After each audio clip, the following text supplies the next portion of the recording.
Ya, selamat siang. Perkenalkan nama saya Gisela Angeli Defetes, NPM 12114201200087. Prodi Keperawatan, Fakultas Kesehatan, Universitas Kristen Indonesia Maluku. Di sini saya akan menjelaskan tentang glikolisis, dekarboksilasi oksidatif, siklus Krebs, transport elektron pada sel eukariotik yang memiliki mitokondria dan dalam keadaan aerob, dan menghitung berapa jumlah total ATP yang dihasilkan. Yang pertama yaitu glikolisis.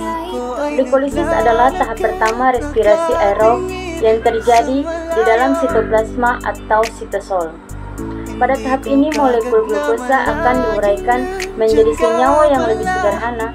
Hasil penguraian molekul glukosa pada glikolisis berupa 2 molekul ATP, 2 molekul asam pirufat, dan 2 molekul NADH. Hasil dari glukosa yaitu glukosa ditambah 2 ATP menghasilkan 2 asam pirufat ditambah 2 NADH ditambah 2 ATP. Yang kedua adalah dekarboksilasi oksidatif. Dekarboksilasi oksidatif berlangsung di dalam mitokondria. Reaksi pertama diawali dengan perubahan asam pirufat menjadi koenzim A atau asetil-CoA. Perubahan tersebut menghasilkan molekul CO2 dan NADH. 1 molekul asam pirufat menghasilkan 1 molekul asetil-CoA, CO2 dan NADH.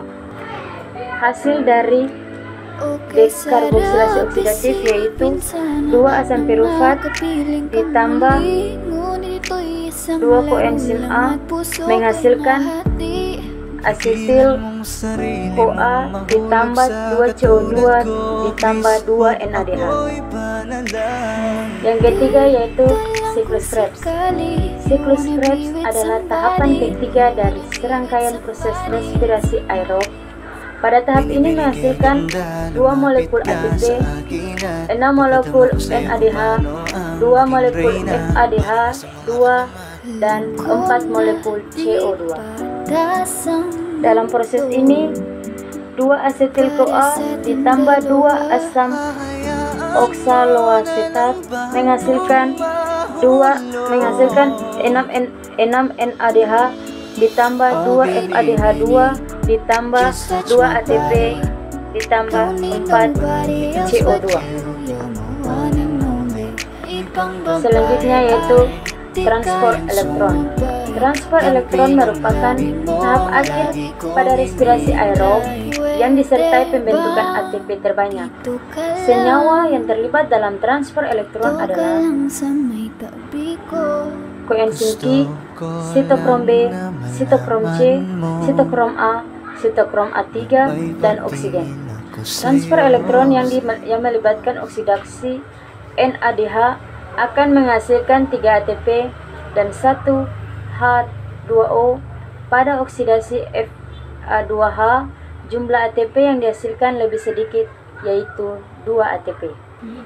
Dari tahapan ini akan dihasilkan oksidasi 1 NADH akan menghasilkan 3 ATP.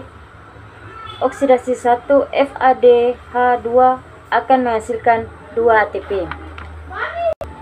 Selanjutnya, dari tahapan glikolisis sampai siklus Krebs, NADH dan FADH2 yang dihasilkan berturut-turut adalah 10 dan 2 molekul, yaitu 10 NADH ditambah 5 O2 menghasilkan 10 NAD+ ditambah 10 H2O ditambah 30 ATP.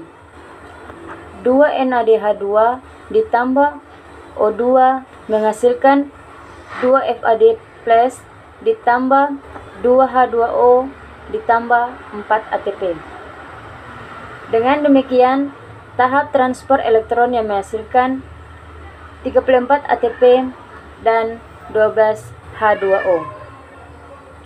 Jika seluruh ATP dijumlahkan, akan dihasilkan yang pertama, glikolisis berjumlah 2 ATP yang digunakan untuk transport aktif Yang kedua, dekarboksilasi oksidatif tidak ada.